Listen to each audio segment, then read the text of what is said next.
Hello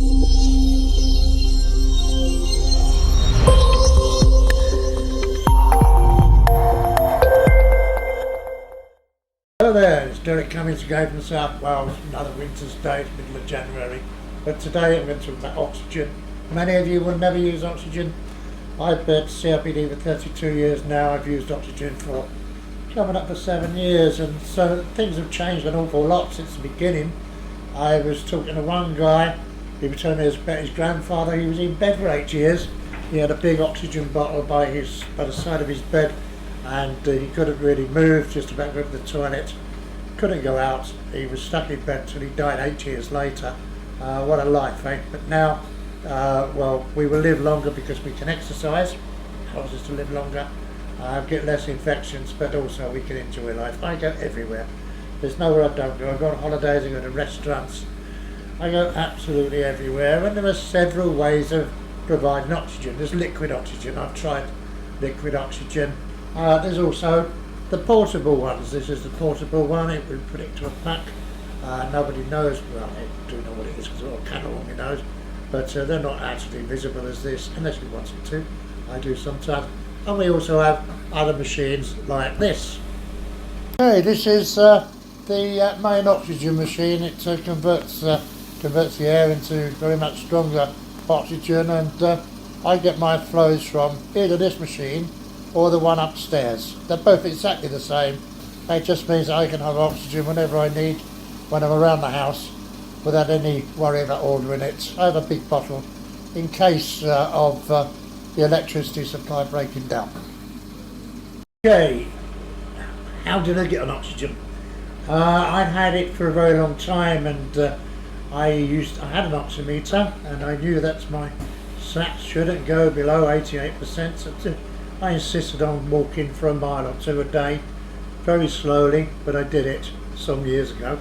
And every time I put the saturation on my finger, it's 84%. Now that should have given me danger signals, but still I persisted. I did the man thing. I'm a man, I could do it.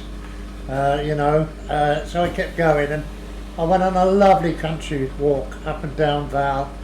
Oh, it was terrible. I was walking a very short distance stopping, until towards the end, going uphill, I was actually hanging over gates. It was absolutely ridiculous. But I got home, and when I got home, I got up the stairs. How, I don't know, because the bathroom, or the toilet as we call it here in the UK, was upstairs, and I couldn't come downstairs again. I couldn't face going up those stairs again. So I stayed upstairs and I laid on the bed, and my sat stayed probably about 84, 85 for the rest of the evening, and I felt really terrible. And we were going into a long hot summer, or long hot part of the summer. I had the grandchildren. I wanted to take the grandchildren out. I kept pushing myself, and I took them out one day. I came home. I was really, really ill, and I felt like I was dying. I really did. And I realised at that point what was happening. I simply didn't have enough oxygen. I was lucky. I belong to an organisation, Breathe Easy, here in the United Kingdom. We have a nurse at the meetings. I had a quiet word with the nurse, and the nurse offered to get me in to be checked for my oxygen, to see whether I actually needed to be prescribed it. And I did. I was taken in to the hospital. First thing the hospital said to me was, well, if we do prescribe oxygen for you, will you use it? And I said, well, I mean, that's a silly question, isn't it? But they said, no, there's a lot of people refuse it. They die. Basically, they die of heart trouble, because oxygen helps your heart. It helps your liver and everything else. What it doesn't do is stop you getting out of breath. Now, when I was first given oxygen, Lynn, my wife, she couldn't understand why I still got out of breath and why I still needed to stop. It doesn't work like that. What it does is it gets your saturations up, and it protects your heart because it has enough oxygen, and protects your body, and it really does make you feel much, much better. But a word of warning about oxygen while we're on about it: never ever self-prescribe it.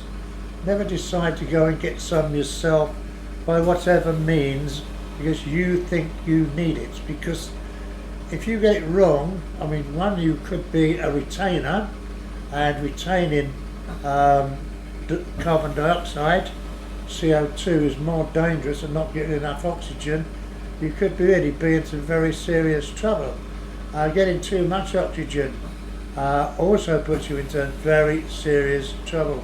If you've got COPD, it has to be monitored. It's a medication, basically. It's a medicine. It has to be monitored by your respiratory nurse. You get it right. You get it right, you've got a good life. Now, looking back on it, I've tried all sorts of things with oxygen. I have increased it a bit sometimes, and I have found it's done me no good at all. Go to the doctor if you're feeling bad, if you need it. Now, when do you need it? This is the thing. We have talked about the oximeter.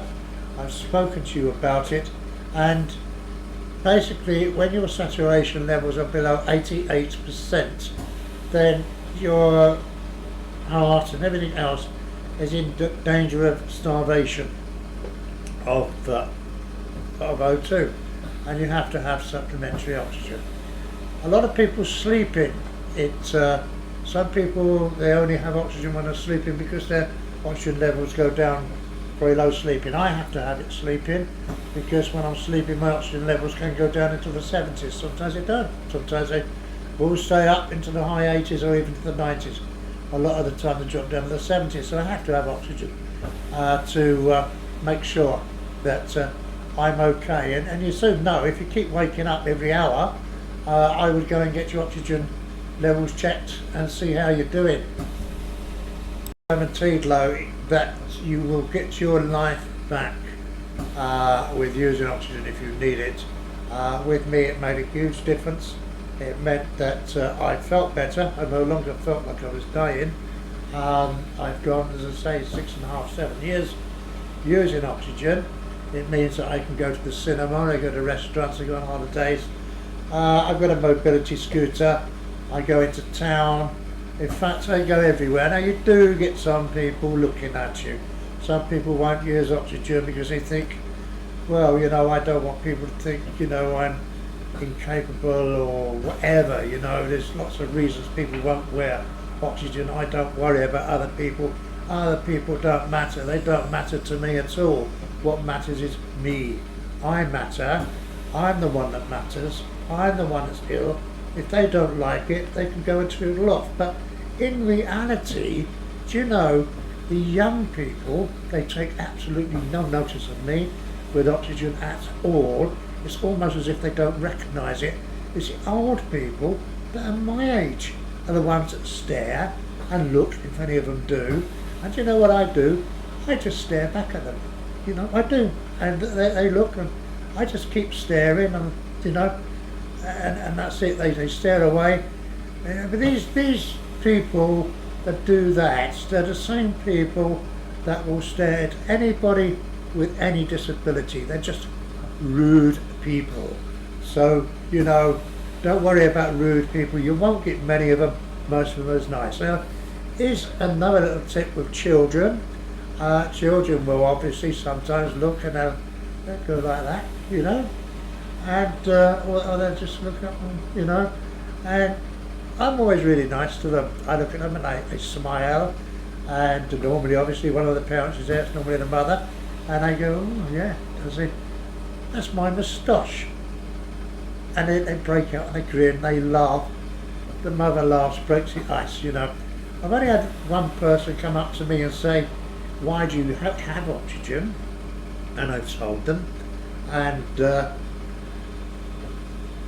they've accepted it. Now, another thing with oxygen is, obviously, you can't cook over open flames with oxygen. Don't smoke with oxygen. There's enough people now that are in the morgue for doing that kind of thing. Oxygen, although in itself is not inflammable, is an accelerate. It just goes, whoosh, and that's it. It's a bit like blowing yourself up. So don't get near to an open flame, keep well away. Anyway, that's it about oxygen. If you've got any queries about it at all, then you can send me a personal message and I'll be glad to write back to you.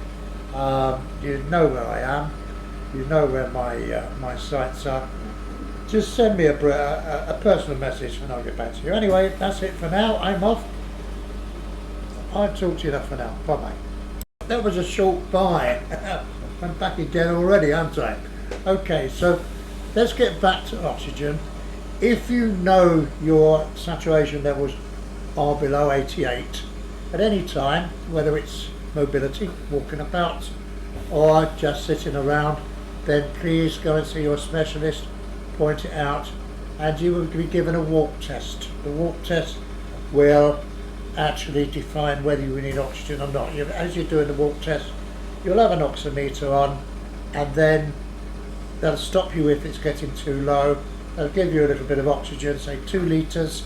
That'll get you walking again, and they'll see how it goes. And if it still goes too low, they'll put it up to 4 litres and so on. In my case, I went on 4 litres, but that was because I left it so long. Most people only go on to 2 litres. Many of you will never ever during your lifetime need oxygen. Never ever worry about using it. It's your life, you know. I've told a woman off once for not using her oxygen. She came back from the shops, dived into a car, grabbed her oxygen cannula and started sniffing it as hard as she could. I was standing there with my oxygen, I knocked on the car door and I said, well, what do you think you're doing? You're killing yourself or something. So don't be afraid of going along. You are joining a club of many, many thousands, and I hope you're like me. I hope you're an ambassador for oxygen. I hope that you feel that you can still go on holiday, that you can still go shopping, that you can still have your hobbies. I do photography, I love it. That you feel that you can go wherever you want to, because I do, and I enjoy my life. Oxygen has actually given me back my life, because without it I wouldn't be going anywhere. You get a little bit less breathless with it. If you don't stop, you getting breathless with it. I still use a mobility scooter because, you know, it's too hard to try and walk without one. And anyway, you are carrying a little bit of weight with you with the oxygen cylinders. There's several ways of doing it. There's lighter cylinders than what I carry. There's little portable machines that you can carry that run by batteries, that are mini ones of the big one that you see earlier on in the video. There's lots of ways, and they will always try to sort out, or your respiratory specialist will always try to sort out what is the best way for you. So anyway, if you think you need oxygen, make sure you take it. Don't make the mistake that I know several people have done, and that is to say, well, I can do without it, because your heart can't do without it. The end, if you don't have oxygen, you're supposed to have oxygen, you will go into heart failure, and eventually, sadly, your heart will stop. Anyway, this time it really is goodbye, and breathe easy, have a good day, and I'll be back soon to talk about another subject. Bye bye for now.